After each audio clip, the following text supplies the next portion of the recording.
Hola, ¿qué tal? Hoy vamos a meternos de lleno en una idea, bueno, bastante controversial, que se apoya mucho en las estadísticas.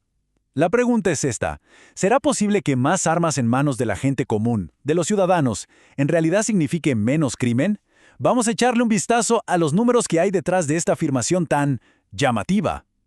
Y bueno, esa es la pregunta del millón, ¿no? Es el centro de un debate que, la verdad, divide muchísimo a la gente. Lo que haremos hoy es desmenuzar cómo un análisis que ha generado mucha polémica usa los datos para llegar a una respuesta que para muchos es, bueno, bastante sorprendente. A ver, antes de seguir, es súper importante aclarar algo. Nuestro objetivo aquí es simplemente presentar los hallazgos de esta fuente en particular, de este libro.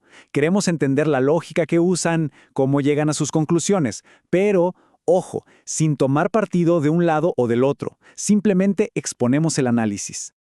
Ok, entonces, para poder entender bien el argumento principal de este análisis, primero hay que dejar en claro un par de conceptos. Son como las piezas clave, la base de todo lo que vamos a ver a continuación. El primer concepto es el de ley no discrecional. A ver, ¿qué significa esto? Pensemos que hay leyes donde la policía o la autoridad puede decidir si te da o no un permiso para portar un arma. Bueno, estas no son así.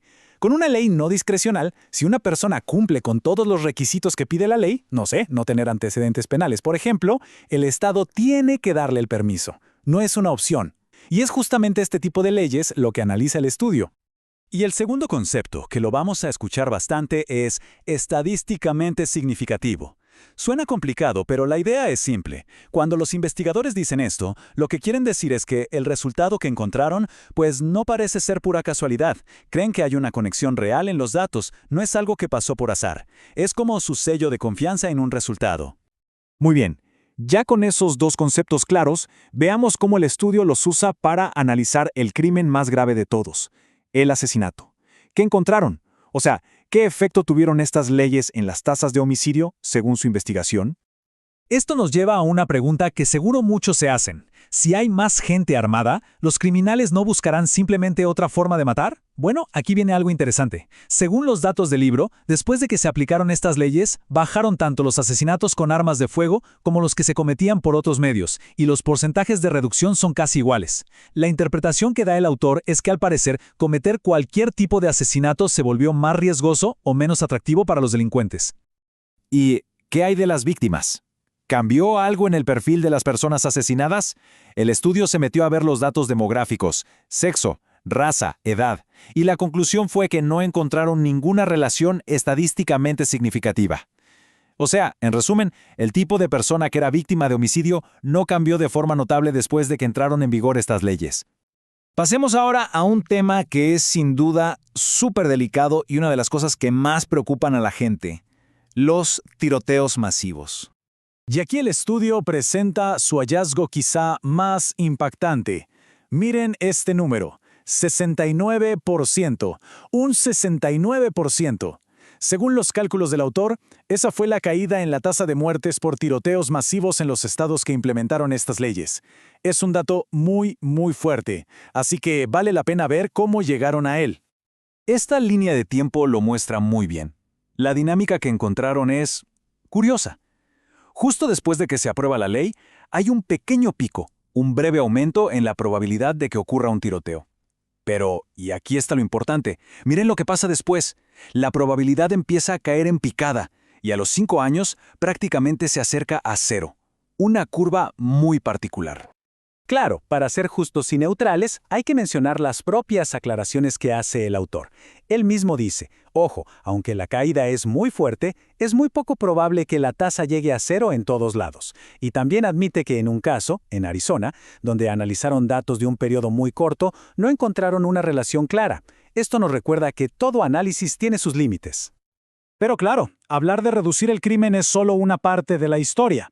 Hay una pregunta que cae de maduro: si hay más armas circulando, ¿no aumentan también las consecuencias negativas, como los accidentes o incluso los suicidios? Aquí el análisis hace una especie de balance, como poner las cosas en una balanza.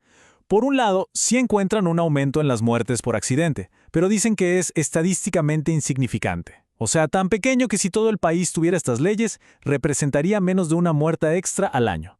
Y del otro lado de la balanza ponen su cálculo de casi 1.500 asesinatos que se evitarían cada año con esas mismas leyes. Y sobre el tema de los suicidios, la conclusión del estudio es muy directa. Dicen que no encontraron ninguna relación estadísticamente significativa. O sea, según sus datos, no hay pruebas de que estas leyes sobre portación de armas hayan afectado las tasas de suicidio, ni para bien ni para mal. Y ya para ir cerrando, el análisis va un paso más allá. Intenta traducir todo esto de vidas salvadas y crímenes evitados a un lenguaje que todos entendemos, el dinero. ¿Cuáles son los costos y beneficios económicos de todo esto? Fíjense en este dato, que viene de un análisis en Pensilvania.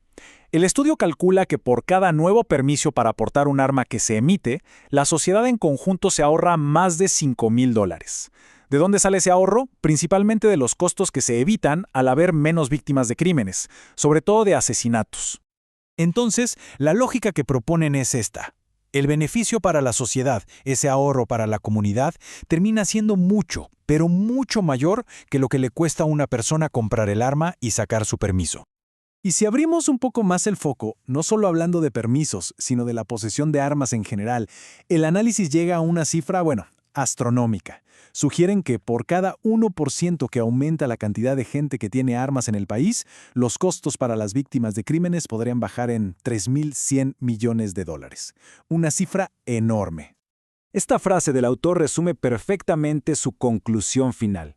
Basándose en todo su análisis económico, él afirma que, si hablamos de costo-beneficio, permitir que la gente porte armas ocultas es el método más rentable para reducir el crimen, comparado con otros métodos que han estudiado los economistas. Bueno, acabamos de repasar los argumentos estadísticos más fuertes de esta fuente. El análisis, como vimos, presenta correlaciones que llaman la atención y conclusiones muy claras. Pero, al final, queda una pregunta flotando en el aire, ¿no? En un tema pero tan complejo, y que toca tantas fibras sensibles y valores personales, ¿basta con un análisis estadístico, por muy riguroso que sea, para cerrar el debate? Esa es una reflexión que, la verdad, va mucho más allá de los puros números.